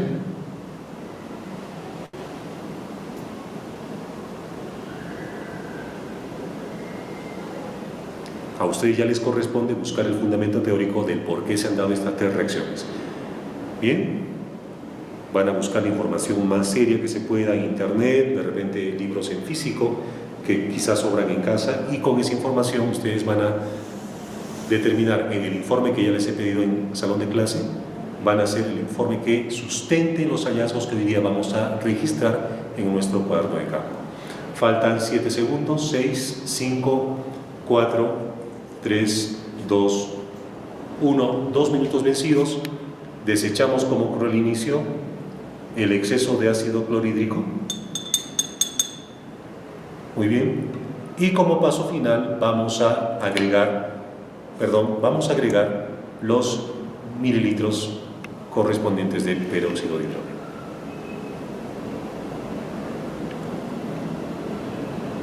Muy bien. Ahí está. Verifiquen ustedes que la reacción no se da. No hay reacción alguna. Si hay un burbujeo es apenas perceptible, pero en comparación al tubo 2 y al tubo 3, la diferencia es bastante notoria. Entonces, simplemente para recordar, ¿qué hicimos en el tubo 1? Agregamos el trozo de hígado de pollo con peróxido de hidrógeno y la reacción, fíjense, fue inmediata y fue muy rápida y muy evidente. En el tubo 2, ¿se acuerdan qué hicimos? Agarramos el hígado de pollo, lo sumergimos primero en alcohol al 96%, desechamos el exceso de alcohol, agregamos peróxido y fíjense que la reacción también se dio, pero no en la misma intensidad. Y aún se sigue dando. Y en el tubo 3, primeramente, sometimos al hígado al contacto con el ácido. Luego de que desechamos el sobrenadante, colocamos los mililitros correspondientes de peróxido de hidrógeno, y fíjense, la reacción prácticamente es nula. A ustedes ya les corresponde hacer el informe con el fundamento teórico que dé base a la reacción que acabamos de apreciar. Muy bien, nos encontramos entonces en el salón de clases para hacer la explicación del caso con vuestras aportaciones, y ha sido en esta oportunidad todo por hoy, y hasta una nueva oportunidad. Gracias por su atención, queridos jóvenes. Nos vemos en una nueva práctica de laboratorio. ¿No? Hemos visto el video cómo es que se va a realizar el experimento de la enzima catalasa, tomando como muestra el hígado de pollo. Bueno, también vamos a hacer experimento con la papa cocida y la papa cruda. Bueno, les voy a mostrar un video sobre el experimento.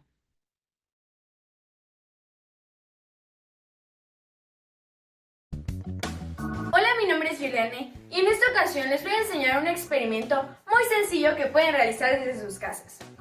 Para este experimento vamos a realizar una reacción química de descomposición. Pero se preguntarán, ¿qué es una reacción de descomposición? Bueno, una reacción de descomposición consiste en convertir una sustancia compleja en 2 sustancias más simples. En este caso, utilizaremos el peróxido de hidrógeno, mejor conocido como el agua oxigenada. El agua oxigenada es un compuesto que está formado por 2 sustancias, que es el agua y el oxígeno. Lo que nosotros vamos a realizar es descomponer esta agua oxigenada en las 2 sustancias separadas. Ahora, para esto utilizaremos un catalizador. ¿Qué es un catalizador? Bueno, un catalizador es aquella sustancia o enzima, en este caso que vamos a utilizar, que ayuda a crear las condiciones propias para una reacción. En este caso utilizaremos una papa. La papa contiene una enzima que se llama catalasa. Esta permite que el peróxido de hidrógeno sea descompuesto en sustancias. Mediante la papa vamos a provocar que el agua oxigenada se descomponga en agua y oxígeno. Lo primero que necesitaremos será el agua oxigenada o el peróxido de hidrógeno. También necesitaremos una papa, la cual vamos a pelar, por lo que aquí tengo un cuchillo y un pelador. Y necesitaremos un recipiente que tengan en sus casas, puede ser hasta una botella. Y también unos cerillos. Lo primero que vamos a hacer es pelar nuestra papa y cortarla en trozos pequeños.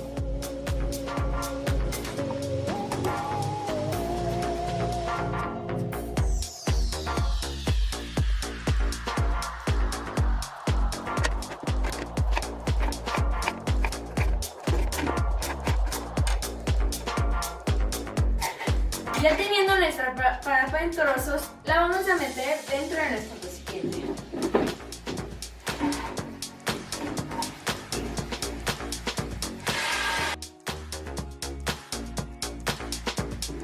Ahora lo que prosigue es verter el agua oxigenada hasta cubrir la papa.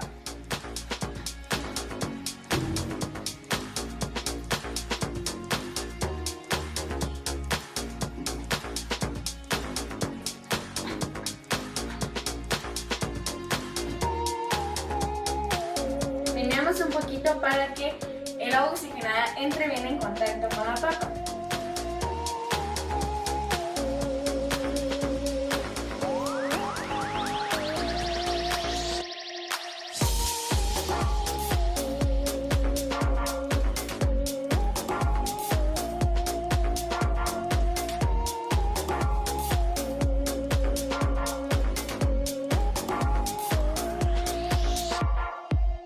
Como podemos observar, el agua oxigenada comienza a soltar unas burbujas. Esas burbujas es el oxígeno. Entonces, el agua oxigenada está siendo descompuesta, poniendo el oxígeno dentro de burbujas y el agua se está quedando en el fondo.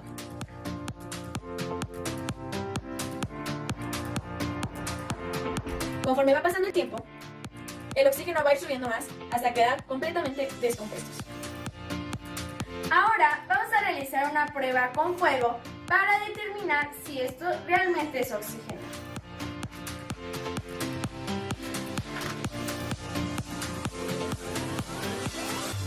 Como ven, la llama es muy débil aquí, pero cuando la metemos dentro de nuestro recipiente,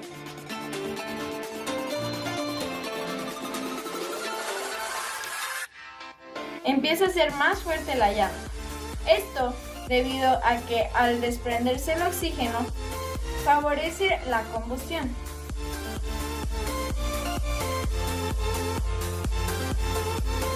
De afuera quizás es muy tenso. Y así de fácil es realizar una reacción de descomposición. Y bueno, espero que les haya gustado este experimento. Inténtenlo en casa con mucha precaución por el fuego y díganme qué les pareció.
Bien, estimados alumnos, bueno, hemos visto entonces también el experimento con la papa, ¿no? Para poder determinar la actividad de la catalasa.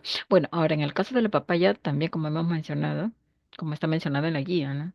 También la papaya tiene enzimas, ¿no? Estas enzimas son proteolíticas. Bueno, entonces esto lo vamos a ver también en el laboratorio, pero también les voy a mostrar un video sobre un experimento con las semillas de la papaya.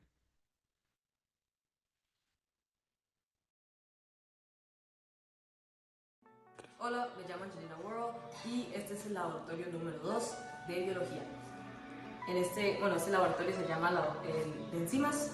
En esta actividad vamos a estar utilizando la piña y la papaya. La piña tiene la enzima conocida como la bromelina y la papaya tiene la enzima conocida como la papeína. ¿Qué tienen estas dos enzimas en común? Estas dos son proteolíticas, o sea que degradan la proteína. En este caso nuestra proteína va a ser carne de res. En cada envase nuestro grupo de control va a ser carne con agua. ¿Qué buscamos con este proyecto? Ver cómo utilizamos estas frutas para poder degradar la carne que vamos a estar observando a lo largo de esta semana. Para este experimento vamos a ocupar 3 envases: piña, papaya, carne.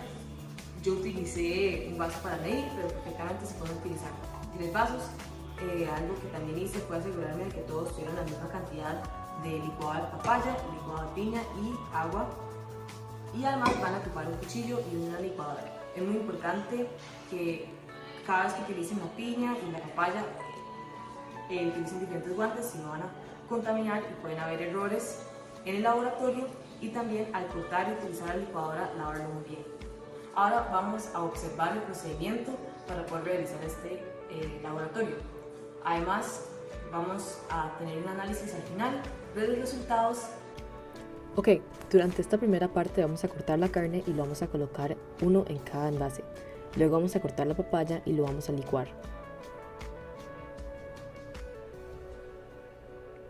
Después de licuar la papaya queremos colocarlo en un vaso de medir y lo vamos a poner en uno de los envases. Cerramos el envase y cortamos la piña. Ahora vamos a licuar la piña. Luego de poner el licuado de piña y licuado de papaya en los envases, vamos a poner agua en nuestro grupo de control.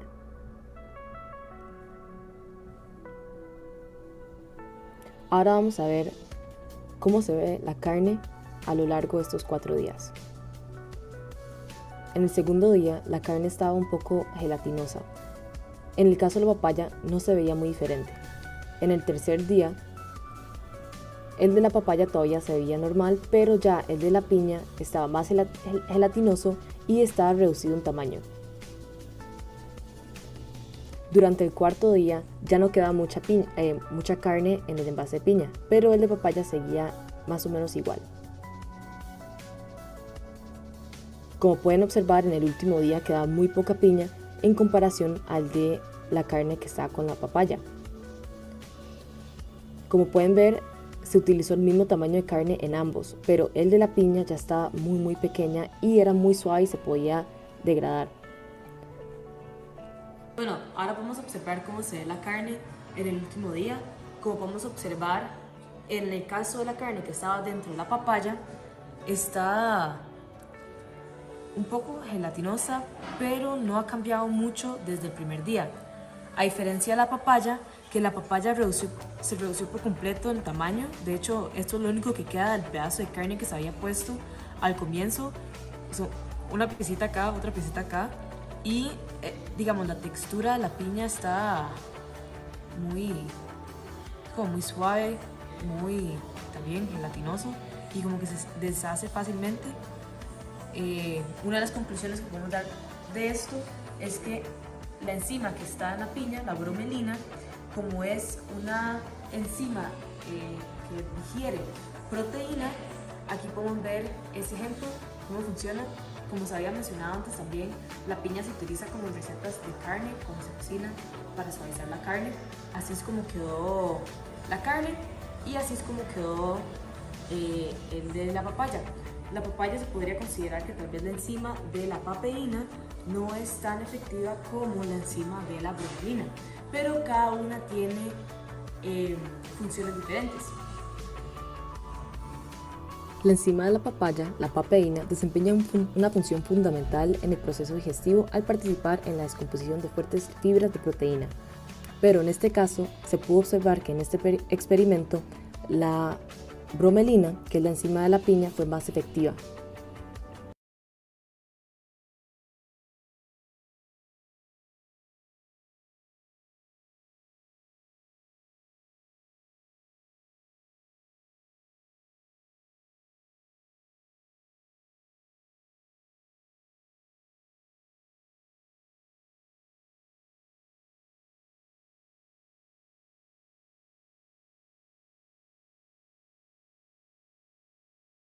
Bien, estimados alumnos, como hemos visto en el video, ¿no? En el caso de la papaya tiene una enzima importante, es una proteasa que se llama papaína, que actúa sobre las proteínas. En ese caso hemos visto en el experimento que ellos utilizaron como muestra un pedazo de carne, ¿no? Y fue tratado con el jugo de la papaya, que tiene la papaína. Y también mostraron para el caso del jugo de piña, ¿no? La piña en este caso tiene otra enzima que se llama bromelina.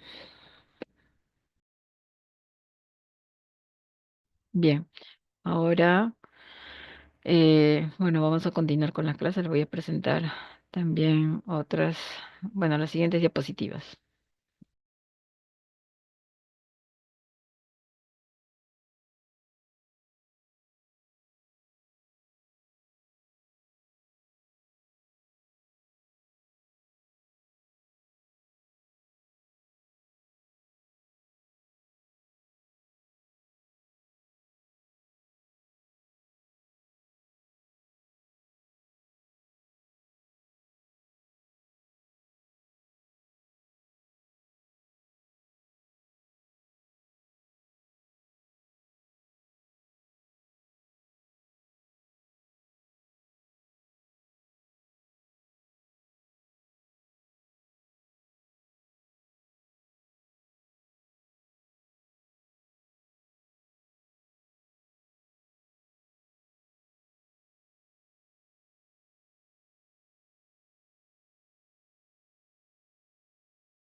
Bien, estimados alumnos, ahora continuando, también en la práctica, bueno, será ya en otra práctica, también vamos a hacer, realizar la observación de glóbulos rojos a partir de muestra de sangre. Para ello, en ese caso, se requiere de una lanceta, pero esto se hará en otro experimento en el laboratorio, ¿no? Sin embargo, ahora ya les voy adelantando la teoría. Bueno, entonces, en esa muestra de sangre que vamos a observar glóbulos rojos, glóbulos blancos y hematíes. Bueno, ¿cómo se caracterizan los glóbulos rojos?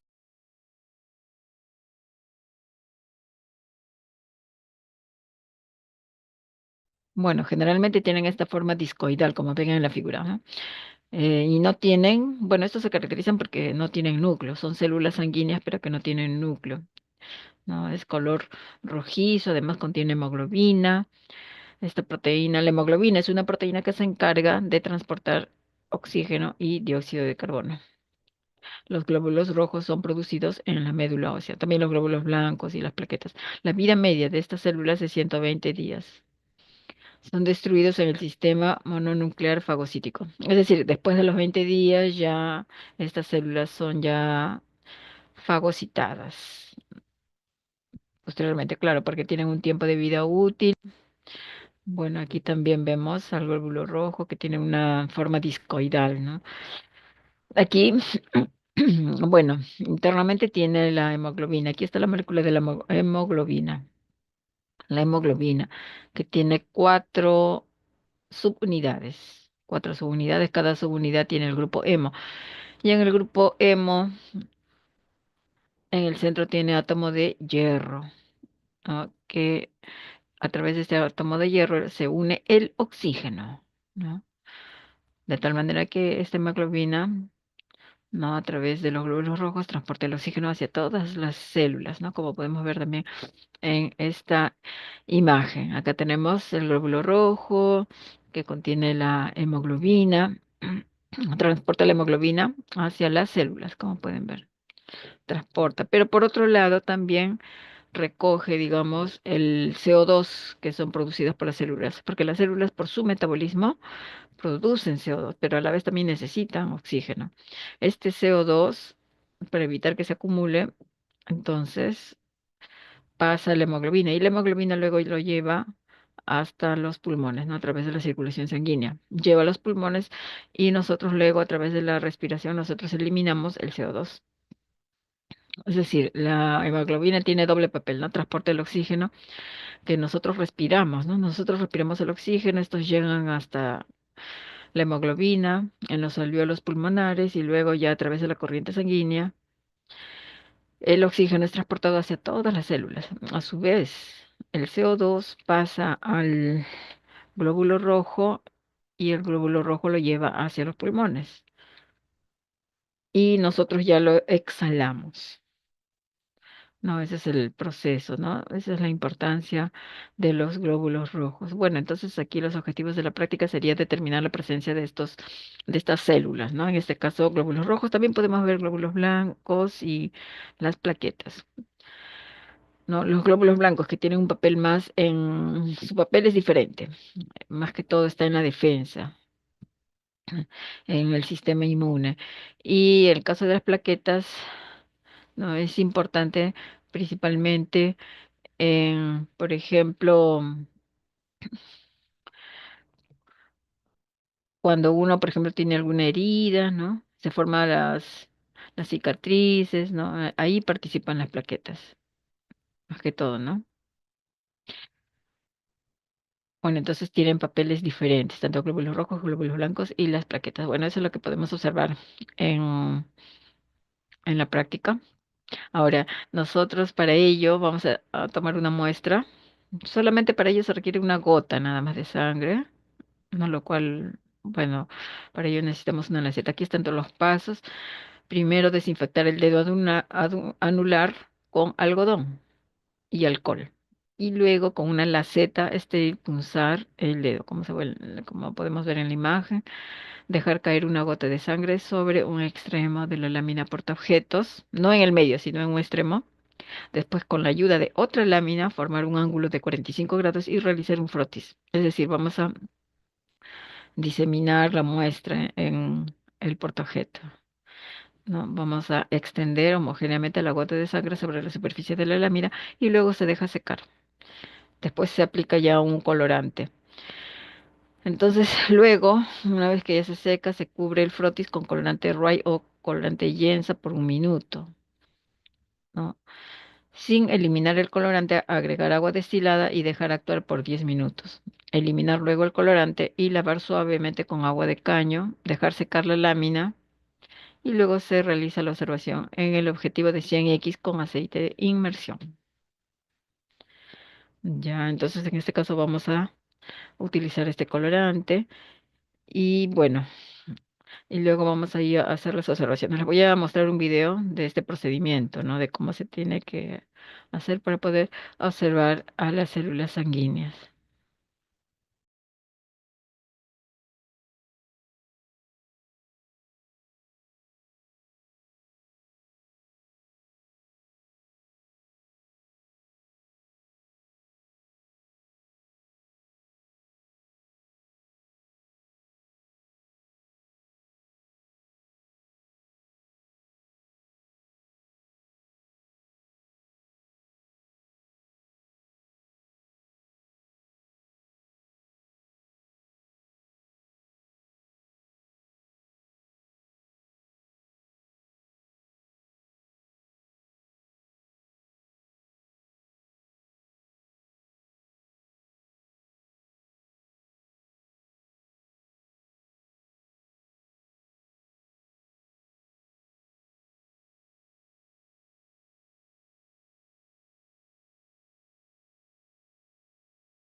Hola, bienvenido al laboratorio de biología celular.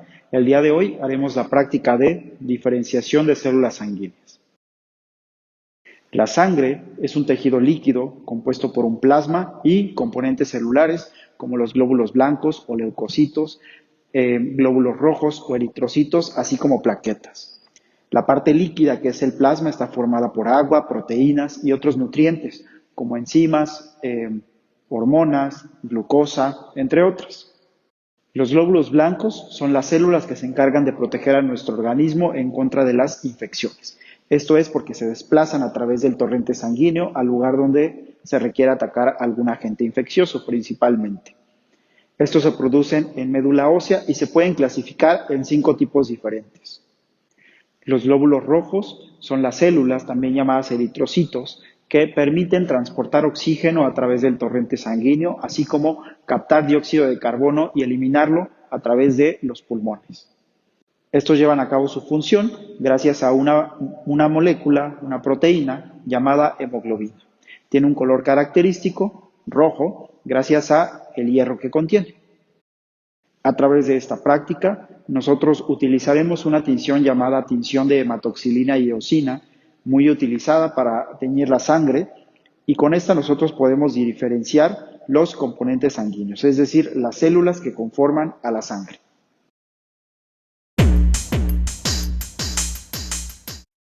El material que voy a necesitar para esta práctica es un puente de tinción, agua destilada, lancetas, un mechero, torundas con alcohol, colorantes, hematoxilina, eosina, así como alcohol absoluto. También, como siempre, portaobjetos.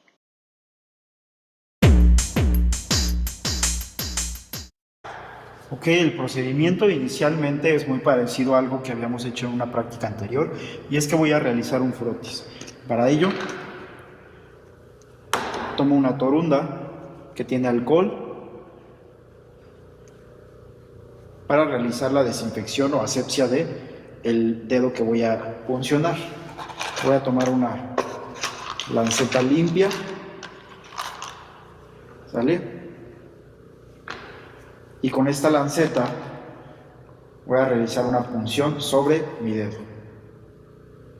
Muy bien, desecho la lanceta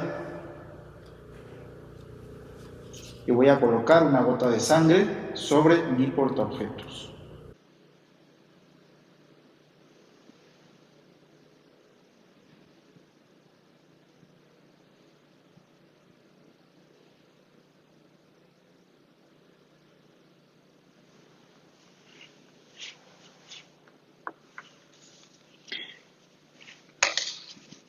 Con esta gota de sangre, lo que voy a hacer es un frotis, utilizando otro portaobjetos, como lo hemos hecho anteriormente.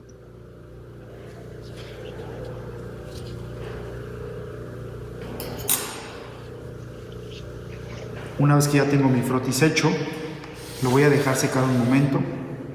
Y lo siguiente que voy a hacer, una vez que esté seco, es colocarlo sobre mi puente de tinción.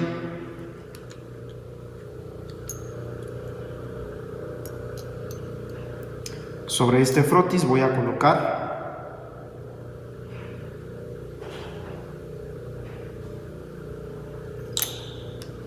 una vez que ya está seco, voy a colocar sobre este alcohol absoluto.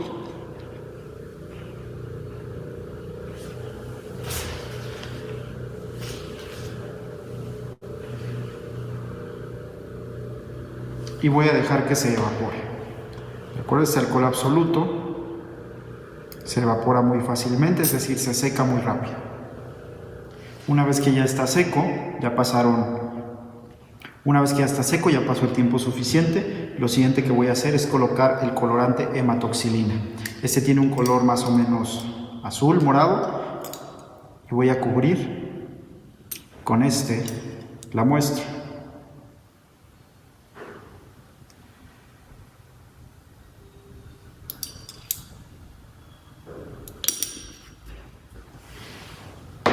Voy a esperar ahora 15 minutos. Y lo siguiente que voy a hacer es colocarle el colorante eosina.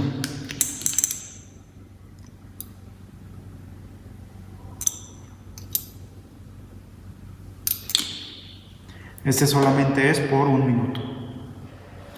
Una vez transcurrido ese minuto, voy a enjuagar nuevamente.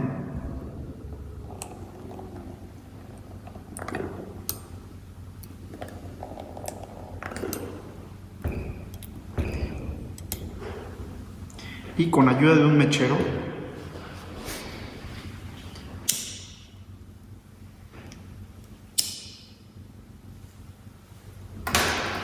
voy a secar con mucho cuidado el exceso de agua, simplemente pasando algunas veces.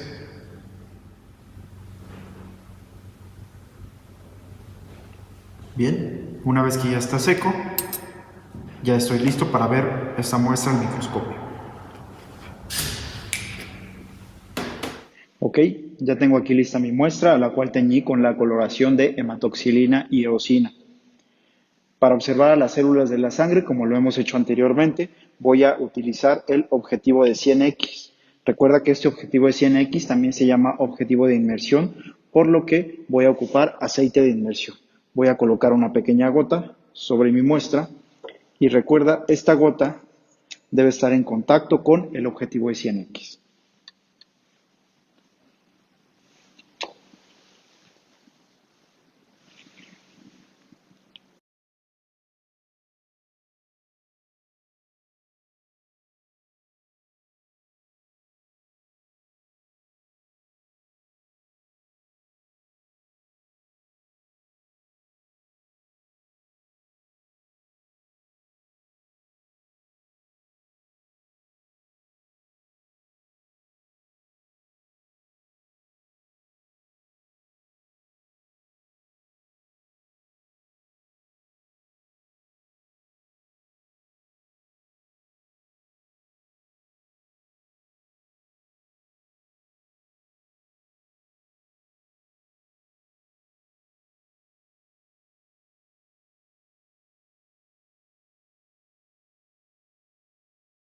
Mayor concentración a menor concentración. A eso se refiere difusión, ¿no? Hasta alcanzar un equilibrio. Así como vemos en esta figura, ¿no? Acá tenemos en este recipiente una solución. En el lado izquierdo está alta concentración y en el lado derecho baja concentración. Pero estas dos soluciones están separadas por una membrana permeable. Y con el tiempo al final, en ambos lados, la concentración será igual. Entonces, para ello, estas moléculas en la solución más concentrada van a pasar hacia el lado derecho. De tal manera que en ambos lados la concentración será igual. Entonces, en este caso, esto se llama difusión, de mayor a menor concentración. Entonces, aquí tenemos una membrana semipermeable a través de la cual pasan las moléculas. Luego hay otro concepto, que es la ósmosis. ¿Ósmosis a qué se refiere? Es diferente, ¿no? Este concepto, ósmosis, se refiere aquí también, en este caso, al movimiento, en este caso, del agua. En realidad hay un flujo del agua. Es el fenómeno que se produce cuando dos soluciones con diferente concentración son separadas por una membrana semipermeable. En este caso también tenemos una solución que están separadas por una membrana semipermeable. ¿Ya? Y con diferente concentración. En el lado izquierdo tenemos, por ejemplo, una concentración. Por ejemplo, tenemos solución de azúcar, ¿no? Azúcar disuelta. En el lado derecho tenemos una solución de azúcar, pero más concentrada. Pero el solvente aquí, ¿quién es? El solvente es el agua, sino que la concentración del azúcar es diferente, ¿no? En el lado izquierdo es bajo y en el lado derecho es alto. Entonces, ¿qué ocurre? También igual va a haber el proceso de ósmosis, que es diferente de difusión. O sea, ustedes tienen que diferenciar estos conceptos, difusión y ósmosis.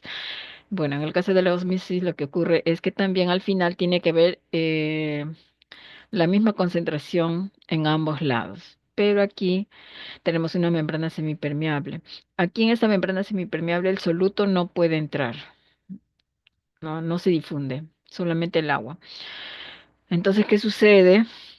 Para que las concentraciones sean ambas en ambos lados, tienen que ser iguales. Entonces, en este caso, quien se difunde es el agua. Acá tenemos las moléculas de agua de color azul aquí, estas esferas de color azul.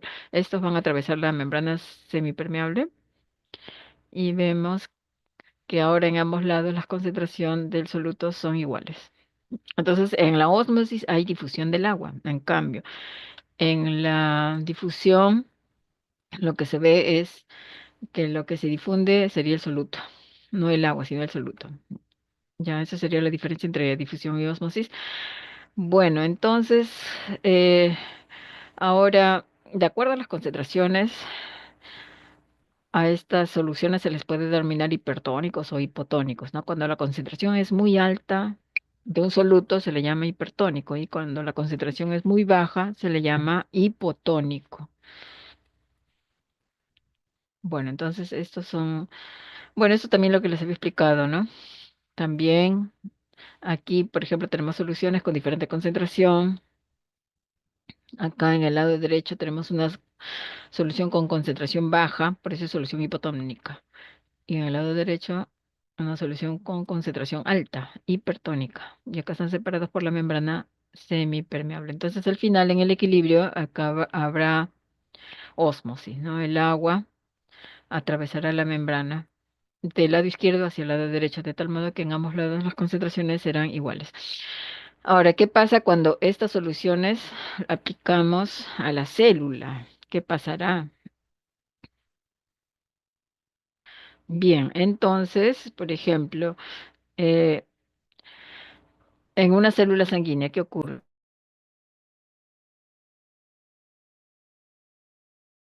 En una solución hipotónica, ¿qué ocurre?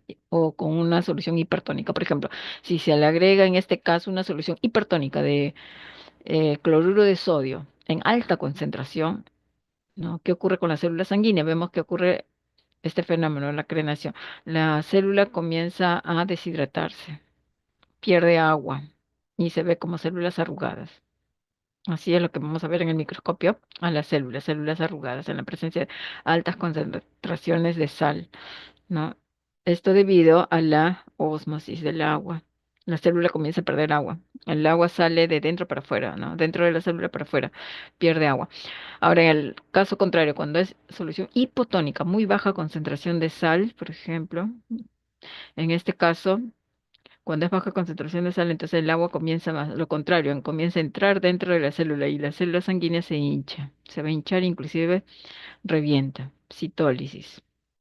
Bueno, entonces esto es lo que vamos a ver también en el microscopio, ambos fenómenos, crenación y citólisis, ¿no? Esto por acción de estas soluciones hipotónicas e hipertónicas, ¿no? Ahora, en el caso de células vegetales también ocurre similarmente, también en célula vegetal, por ejemplo, aquí, pero la diferencia es que la célula vegetal tiene pared celular. La pared celular sí no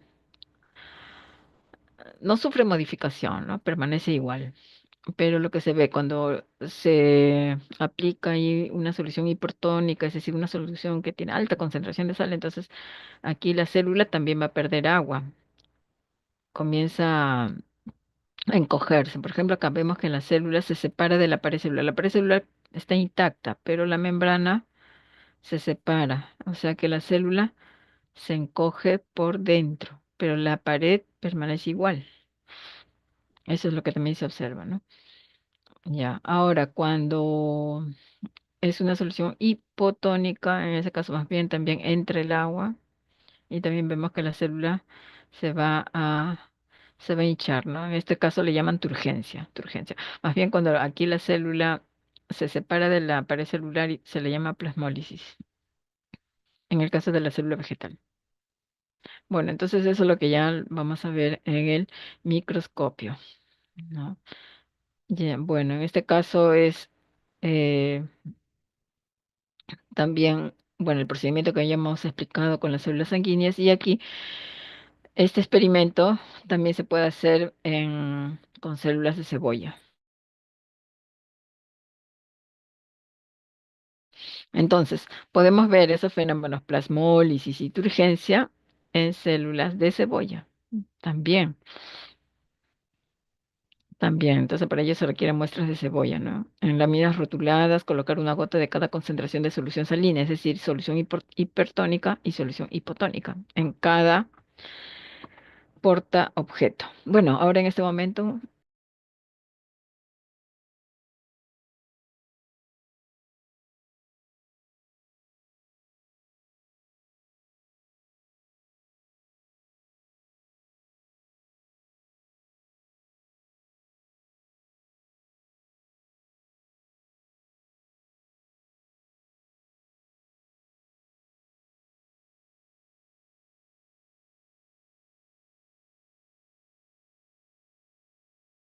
bien, como les estaba mencionando, ¿no? El experimento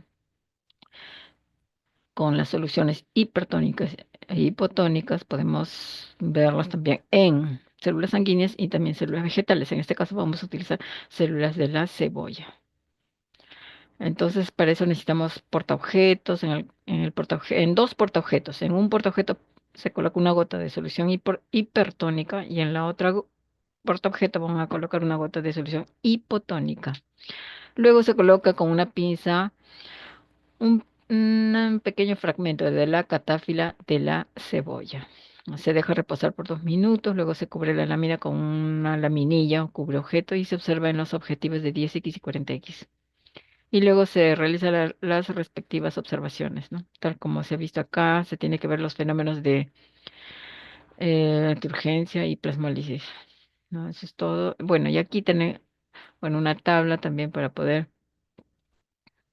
aquí determinar qué fenómenos se observan, ¿no? En los eritrocitos o también en las células vegetales. Bueno, ¿no? Bueno, y estos resultados lo tiene que colocar obviamente en su informe, ¿no? Lo que han observado tanto en células vegetales, ¿no? Y en las células sanguíneas.